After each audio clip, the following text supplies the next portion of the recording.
చూస్తున్నారు. పార్లమెంట్ లో ఎప్పుడు మాట్లాడినా మన జిల్లా మన రాష్ట్రంకు ఉన్నటువంటి సమస్యల మీద ప్రత్యేక దృష్టి పెట్టాం. ఆ అనుభవం ఉంది, సమస్యల మీద స్పష్టమైనటువంటి అవగాహన ఉంది. అందుకని ఈ 5 సంవత్సరాలు కూడా కేంద్రంతో ఈ రోజు మీరందరూ కూడా చూస్తున్నారు. చంద్రబాబు నాయుడు గారు అంటే ఆయన విలువ ఏ రకంగా ఉందో మీ అందరూ కూడా ఈ రోజు చూస్తున్నారు. దేవుడు ఆశీర్వదించాడు, ప్రజలు ఆశీర్వదించారు. అందుకనే ఆయనకి ఎక్కడైతే అవమానం జరిగిందో, ఎక్కడైతే ఆయనకి నష్టం జరిగిందో మళ్ళీ దేవుడు వడ్డీతో సహా తిరిగి ఇచ్చే విధంగా దేశం మొత్తం ఈ రోజు చంద్రన్న చంద్రన్న చంద్రన్న అని చెప్పుకునే స్థాయిలో ఈ రోజు ఆయన కూర్చొని పెట్టాడు. మరి దానికి సహకరించినటువంటి పెద్దలు, ఒక పక్కన జనసేనని నిత్య పోరాట యోధుడు మన జనసేన అధినాయకుడు పవన్ కళ్యాణ్ గారు మనకు పూర్తిగా సపోర్ట్ చేశారు. వాళ్ళ నాయకులు కూడా క్షేత్ర స్థాయిలో వాళ్ళు కూడా అదే రకంగా మనతో పాటు కష్టపడి ఈ రోజు అత్యధికమైనటువంటి మెజారిటీతో ఈ రాష్ట్రం కాదు దేశంలో ఎప్పుడైనా ఎన్నికలు జరిగితే ఇటువంటి రిజల్ట్ ఎక్కడా కూడా లేని స్థాయిలో రికార్డు మెజారిటీతో గెలిపించారు అంటే దాంట్లో జనసేనకి ధన్యవాదాలు మరొకసారి నేను తెలియజేసుకుంటున్నాను. మరి అలాగే మన రాష్ట్రంలో ఉన్నటువంటి సమస్యలు, ముఖ్యంగా నాకు ఉన్నటువంటి శాఖ విమానయాన శాఖ ఉంది. చాలా ఎయిర్పోర్ట్లు ఉన్నాయి, డెవలప్ చేయాలి. నా అదృష్టం ఏంటంటే మన పక్క జిల్లాలోనే సోదర జిల్లాలో భోగాపురం ఎయిర్పోర్ట్ నిర్మాణానికి తయారైంది. రికార్డు స్పీడ్ లో అది కట్టించి విమానాలు అక్కడ తెప్పించి ఈ 3 జిల్లాలకి కూడా ప్రధాన అభివృద్ధి కేంద్రంగా ఎయిర్పోర్ట్ తయారు చేస్తానని ప్రజలందరికీ కూడా హామీ ఇస్తున్నాను.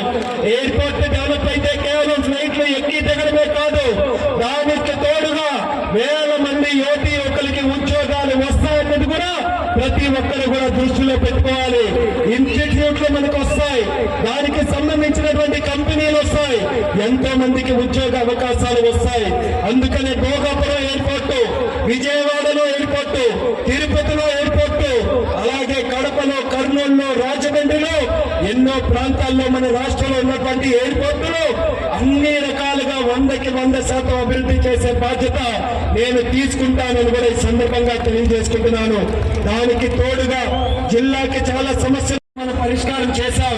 ఈ రోజు కేంద్ర మంత్రిగా ఉన్నాం. ఏవైతే హామీలు ఇచ్చానో రైల్వేస్ పరంగా అందరూ కూడా ధైర్యంగా ఉండండి. ప్రతి సమస్యను కూడా పరిష్కారం చేసే బాధ్యత, రైల్వేస్ ని అన్ని రకాలుగా మన జిల్లాలో అభివృద్ధి చేసే బాధ్యత నేను తీసుకుంటానని కూడా హామీ ఇస్తున్నాను. అలాగే కేంద్రంలో రైతులకి సంబంధించి, మన సాగునీటి ప్రాజెక్టులకి సంబంధించి ఎన్నో పథకాలు ఉన్నాయి. ఆ గతంలో ఉన్నటువంటి ప్రభుత్వం సరైన నిర్ణయాలు తీసుకోలేక, సరైన అవగాహన లేక ₹1 కూడా కేంద్ర నిధులు వినియోగించుకోలేకపోయారు. కానీ ఈ రోజు మళ్ళీ మన అందరి అదృష్టం, మన రాజకీయ బాహుబలి రాష్ట్రానికి అధ్యక్షుడిగా ఉండి 175కి 160 సీట్లు వస్తాయని 2 సంవత్సరాలుగా ఖచ్చితంగా చెప్పినటువంటి ఒకే ఒక్క వ్యక్తి మన అచ్చెన్నాయుడు గారు. మొన్నటి వరకు ఒకే ఒక ఇంజిన్ బండితో మనం నడిపించాం. ఈ రోజు 2 ఇంజిన్ల బండి వచ్చింది. ఒక ఇంజిన్ బండి ఉంటే ఉంటారు మీకు తెలుసు. అదే 2 ఇంజిన్లుంటే ఎంత వేగం పరిగెడతాదో మీ అందరికీ తెలుసు. కేంద్ర ప్రభుత్వం సహకారం, మోడీ గారి సహకారం తీసుకుని ఈ రాష్ట్రాన్ని అన్ని విధాల గాడిలో పెడతాం.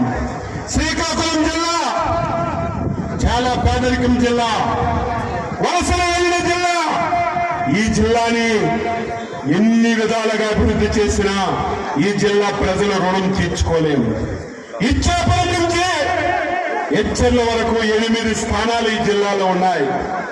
8 స్థానాలు కూడా 60-70% ఓట్లతో ప్రజలు మమ్మల్ని గెలిపించారంటే శ్రీకాకుళం జిల్లా ప్రజలకి జీవితాంతం సేవ చేసిన ఈ జిల్లా ప్రజల రుణం తీర్చుకోలేమని ఈ సందర్భంగా తెలియజేస్తున్నాను.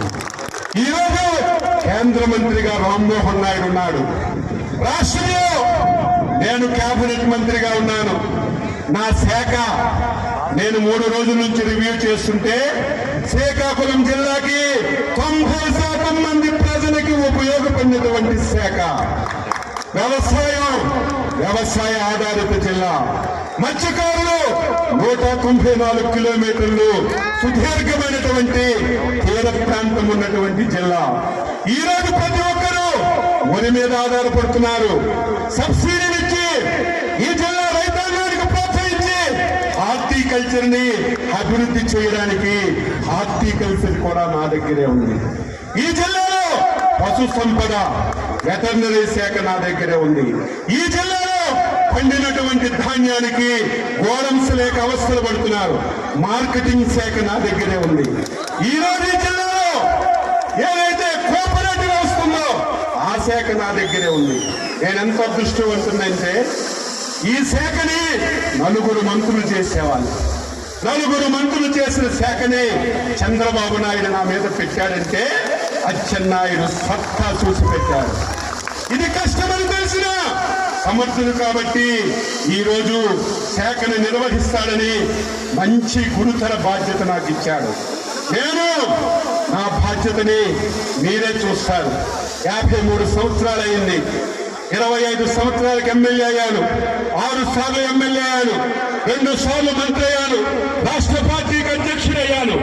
నా జీవితం శ్రీకాకుళం జిల్లా ప్రజలకి, నా జీవితం నా తెలుగుదేశం పార్టీ కుటుంబ సభ్యులకి, నా జీవితం తెలుగుదేశం పార్టీకి, నా జీవితం చంద్రబాబు నాయుడు కుటుంబానికి నేను అంకితం చేస్తున్నానని చెప్పి మీకు తెలియజేస్తున్నాను.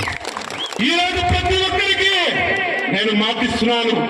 ఎంతో మంది వద్దన్నారు శ్రీకాకుళం జిల్లాలో రాజకీయాలు చేశారు. ఎంతో మంది మంత్రులు చేశారు. ఈ రోజు ప్రతి కార్యకర్తకి మాటిస్తున్నాను. రాజకీయ నాయకుడు అంటే, ఎమ్మెల్యే అంటే, మంత్రి అంటే అచ్చెన్నాయుడులా ఉండాలని ప్రతి ఒక్కరూ చెప్పుకునే విధంగా, ప్రతి ఒక్కరూ చర్చించుకునే విధంగా నా శక్తిని, యుక్తిని ఉపయోగించి నేను సేవ చేస్తానని చెప్పి మీ అందరికీ తెలియజేస్తున్నాను.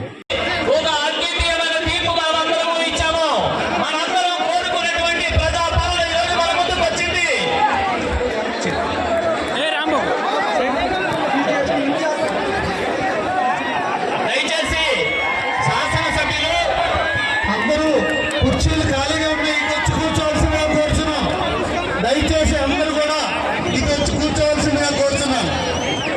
అయ్యా అందరూ దయచేశ్వరరావు గారు, అలాగే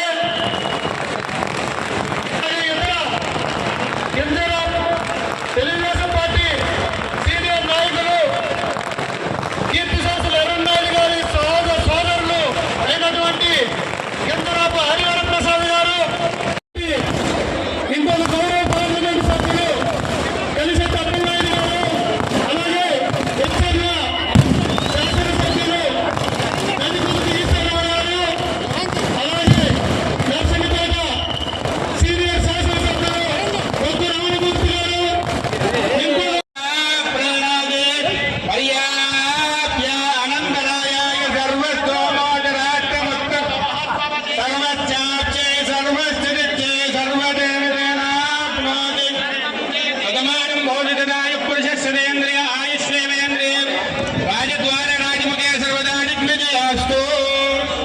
ఇప్పుడు రాజకీయ మౌఢ్యముగాను ముందు ప్రార్థన చేసుకుందాం. పరిశుద్ధుడు అయిన మా తండ్రి, మేము ప్రార్థించిన రీతిగా, ఆశించిన రీతిగా నా ప్రభువా నీ దాసులను మీరు ఎన్నుకున్నందుకై మీకు స్తుతులు చెల్లిస్తూ ఉన్నాం. మా ప్రియులు నా ప్రభువా వారి యొక్క నాయకత్వంలో, చంద్రబాబు గారి యొక్క నాయకత్వంలో మా రాష్ట్ర చిరస్థాయిగా పేద ప్రజల గుండెల్లో వారు నిలిచిపోవాలి. మరి ముఖ్యంగా యవ్వన కాలంలో మీరు ఎన్నుకున్నట్టు మా ప్రియులు నాయన రామనాయుడు గారిని బట్టి వందనాలు ప్రభువా. వారిని మీరు దీవించండి.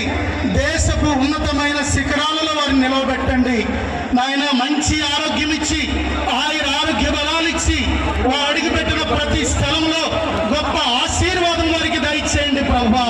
పరలోకము నుండి ఇప్పుడే నీ దాసులపైకి నీ కృప దిగవచ్చునుగా.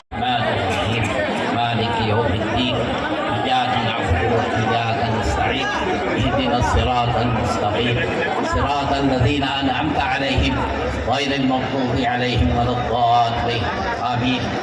يا إله العالمين أيها الرجال العالم ऐ अल्लाह हमारे तेलुगुदेशम के जिम्मेदार और जो राम मोहन नायडू साहब गारू और अच्चन नायडू साहब गारू और गुना संकल गारू साहब गारू और बाकी MLA साहब जितने भी हजरात खिदमत गुजार हैं अल्लाह इनके ओहदे में और इनके कार्रवाई में इनकी मेहनत में ज़रूर मदद फरमा। अल्लाह इनके उम्रों में बरकत अता फरमा।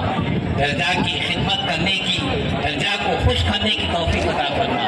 अल्लाह जो ज़रूरतमंद हैं उन ज़रूरतमंदों की पूरी खिदमत अंजाम देने की तौफीक अता फरमा। या आलमीन, ऐ अल्लाह इन्हें खुश रख, ऐ अल्लाह इन्हें खुश रख, खुशहाली ज़िंदगी अता फरमा। इस कौम की खिदमत करने की तौफीक अता फरमा।